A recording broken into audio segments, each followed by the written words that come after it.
당시 이 4대강 소송이 사전사패였어요. 우리 측의 패소 판결을 내린 그 재판부의 재판장은 얼마 후에 큰 로펌으로 들어가 버렸어요. 사법부가 굉장히 흔들렸다. 알 걸 다 아는 사람이 궤변과 그 이상한 이론을 만들어서 앞장선 사람들이 있어요. 이 시대에 지난 세월에 어떤 일이 있었는가를 우리가 좀 기록을 남겨야만 됩니다.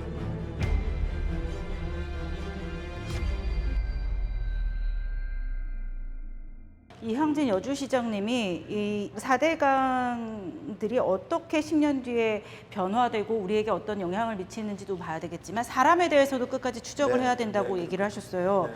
교수님이 내신 책이 그 기록으로서도 참 의미가 큰 것 같습니다. 제가 볼 때는 일반 국민이 침묵하는 건 뭐로 할 수 없어요. 다 공부자고 알 걸 다 아는 사람이 알면서도 침묵한. 침묵한 거, 근데 그것도 나쁜데 한술 더 떠가지고서 앞장서서 궤변과 그 이상한 이론을 만들어서 앞장선 사람들이 있어요. 또 하나는 더 기가 막힌 게 그 사람들이 과거에는 뭐 저는 비교도 안 되게 아주 생태주의자 연했던 사람들이 있어요.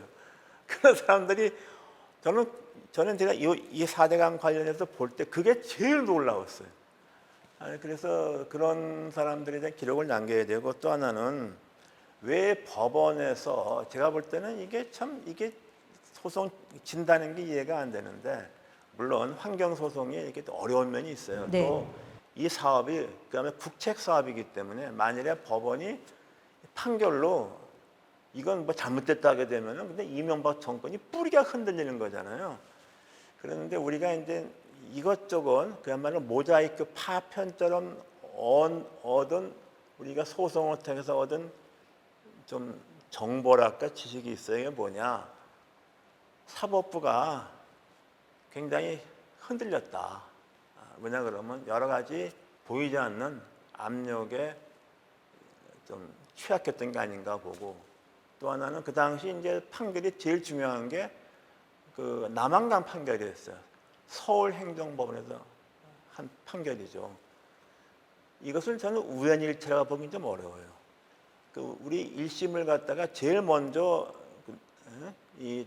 정부 측을 지지한, 말하자면 우리 측의 패소 판결을 내린 그 재판부의 재판장은 얼마 후에 큰 로펌으로 들어가 버렸어요. 또 그 서울행정법원장을 했던 사람은 그 후에 대법관 후보로 거론되다가 대법관이 안 되니까 우리나라에서 제일 큰 로펌으로 들어가 버렸어요. 나는 이런 것이 굉장히 좀 뭔가 개운치 않아요.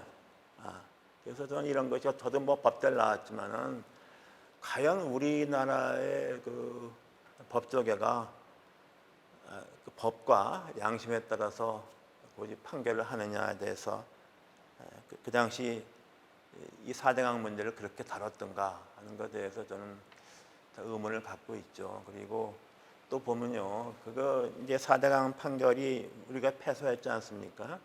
그래서 그 전까지 4대강 문제를 갖다가 전혀 다루지 않았던 신문들이 그 뭐 4대강 소송 환경단체 패소 같은 것도 크게 막 보도를 내더라고요. 네.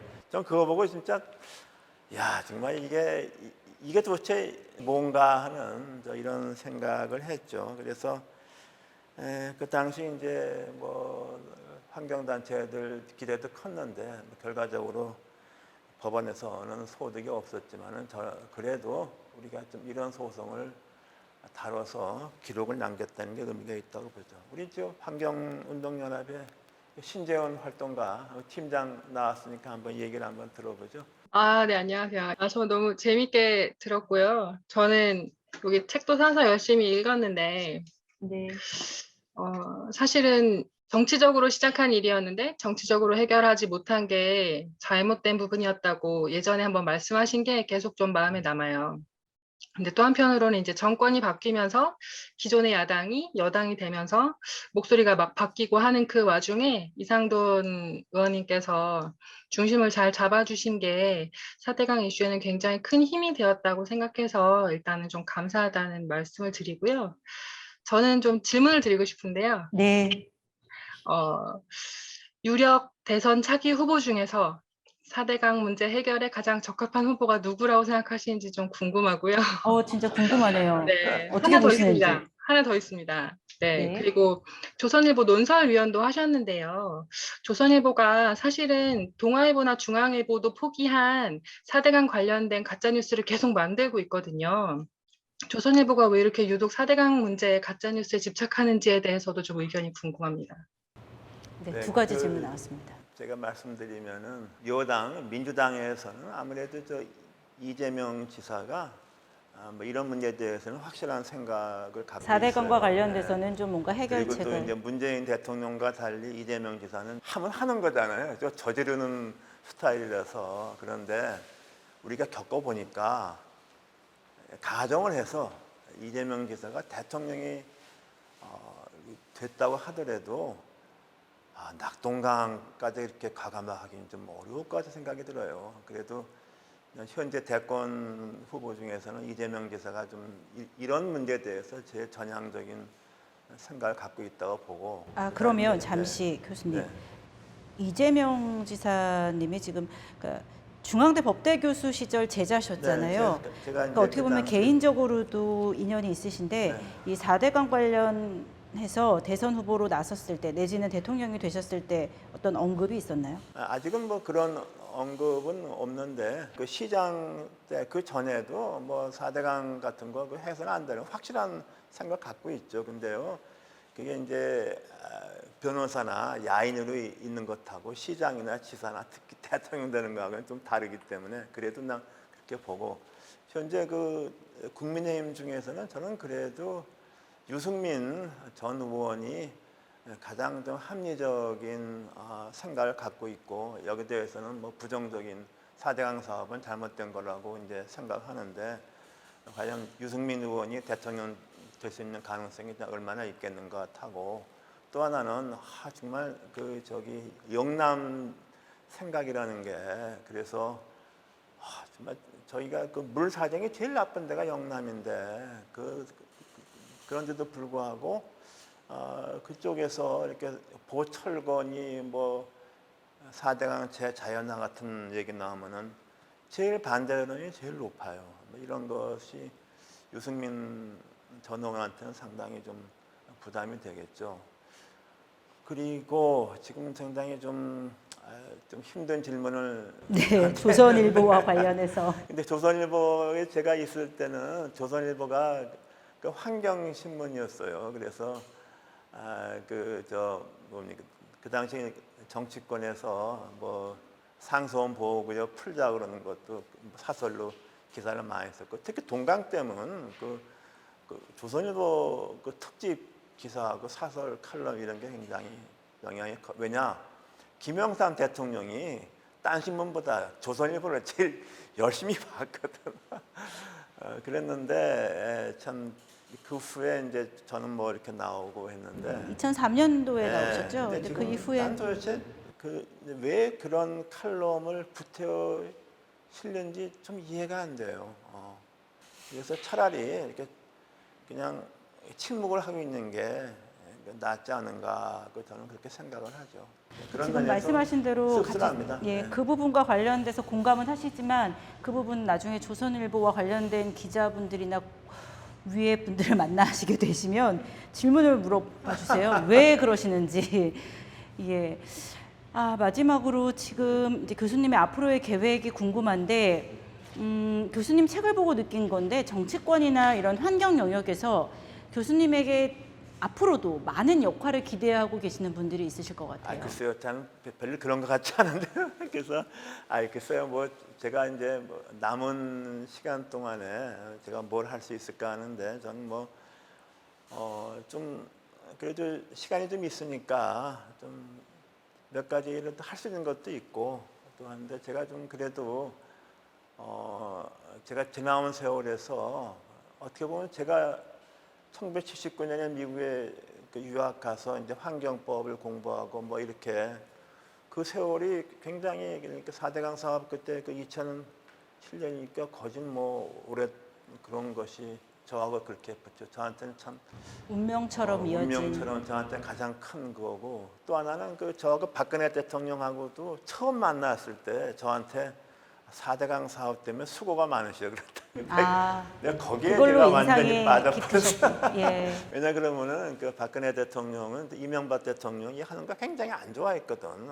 모든 걸 안 좋아했는데, 저는 그래서 박근혜 대표가 대통령 되면은 좀 이런 걸 할 거 했더니 대통령 된 다음부터는 뭐 전혀 전하고 달라져 버렸죠. 그래서 참 제가 그래서 저도 솔직히 저는 그래도 뭐 이제 교수라는 타이틀 때문에 뭐 구애되지 않고 이렇게 여러 가지 했는데, 여러 많은 고생을 하고 같이 고민했던 이런 분들에 대해서는 제가 아직도 좀 부담감을 갖고 있고, 특히 또 임통일 변호사 같은 경우는 뭐 특히 소송하는 동안에 그 부인이 굉장히 좀 건강이 안 좋았어요. 그런 것도 우리가 몰랐죠.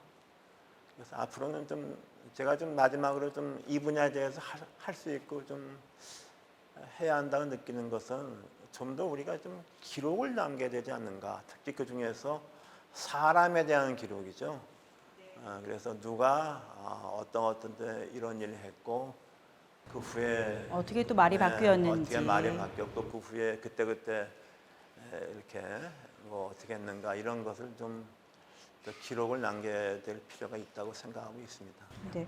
지금 많은 분들이 오랜 시간 동안 함께 해주고 계셨는데요. 혹시 방금 해주신 질문처럼 개인적으로 이제 아니면 궁금하신 점, 질문이 있으시면 좀 받아보도록 하겠습니다. 제가 질문할까요? 네. 우리가 이제 4대강 소송 반대 국민소송단을 하면서도 느낀 거지만, 사실 우리는 정치권에 많이 기대했었거든요. 근데 네.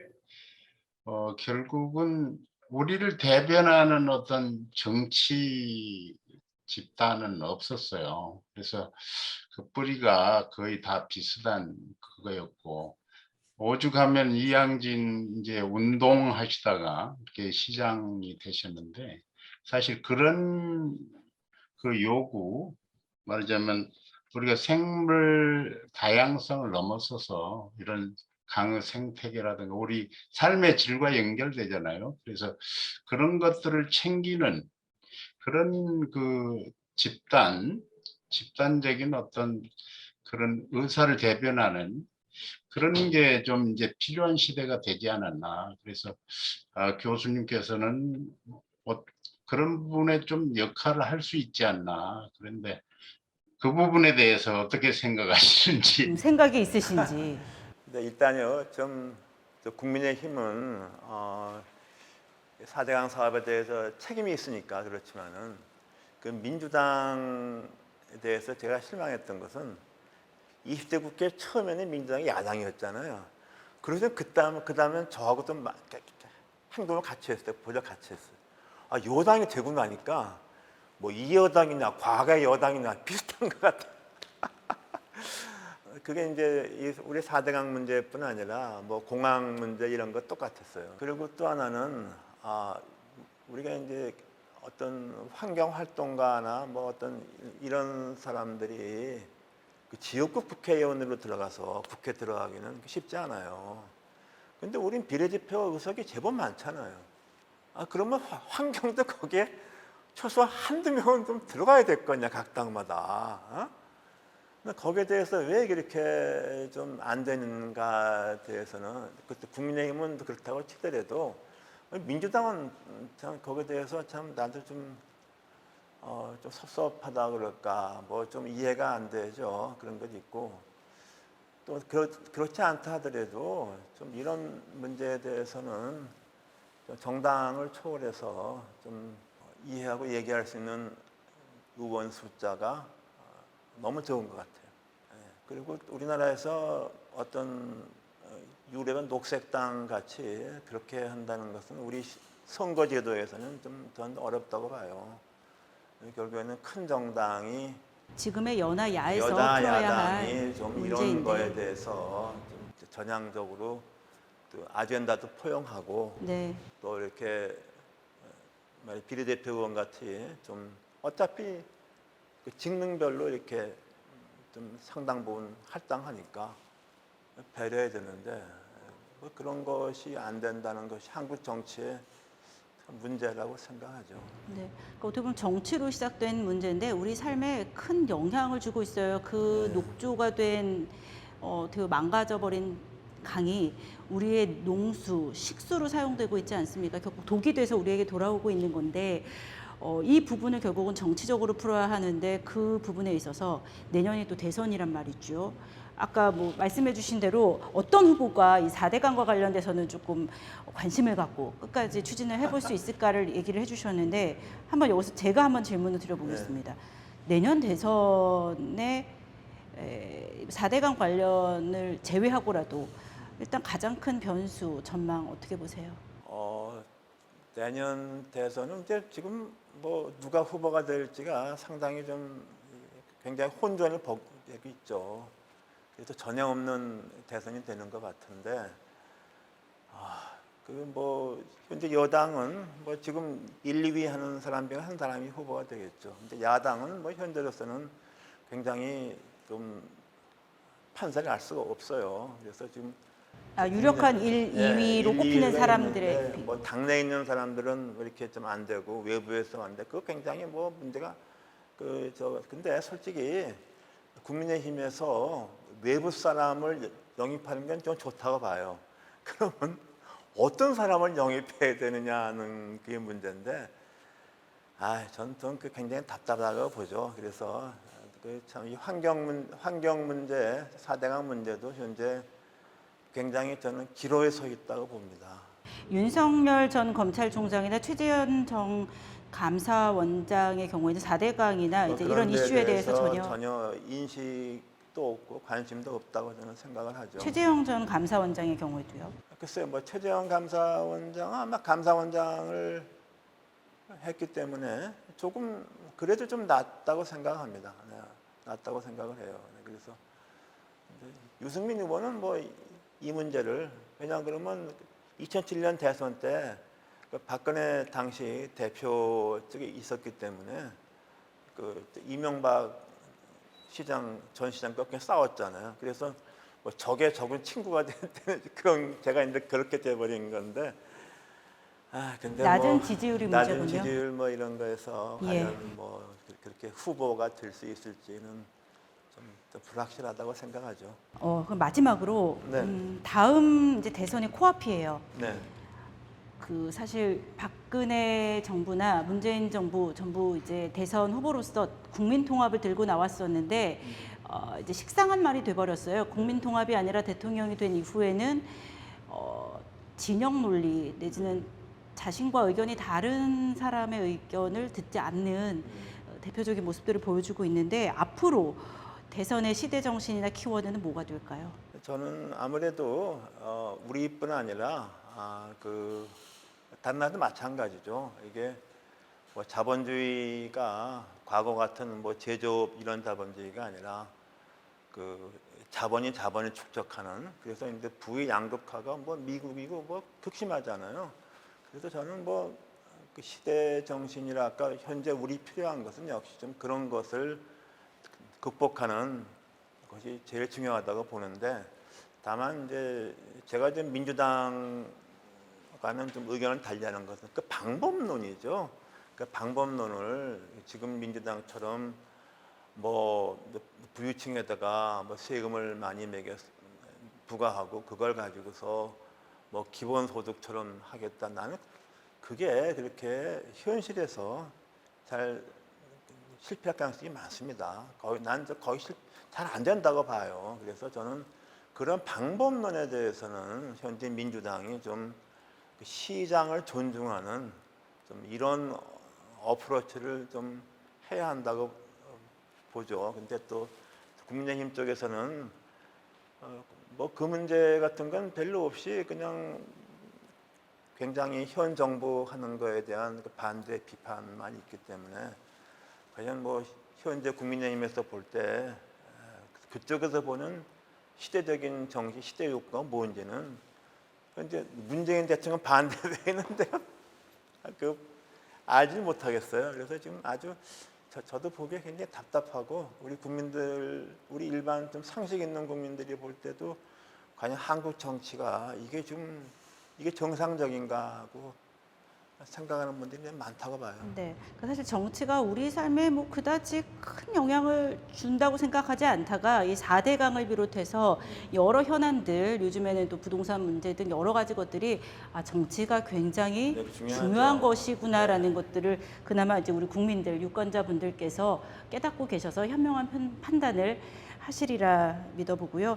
이 4대강을 비롯한 환경의 문제는 오늘 얘기를 나눠봤지만 우리가 지속적으로 끝까지 이 관심을 놓지 않고 어떻게 보면 두 눈 크게 지켜보고 또 지키고 가야 할, 그래야만 우리가 함께 더불어 살아갈 수 있는 사회가 되지 않을까. 그래서 지금 교수님이 하시는 이러한 노력들, 또 최승호 PD님께서 10주년을 기념해서 만들고 계시는 그러한 프로그램들이 큰 의미가 있지 않을까 그렇죠. 싶습니다. 네, 기록을 남겨서 그걸 평가하고, 그래서 이 시대에 지난 세월에 어떤 일이 있었는가를 우리가 좀 기록을 남겨야만 됩니다. 그래야만 이런 불행, 이런 비극, 이런 참사가 반복하지 않겠죠.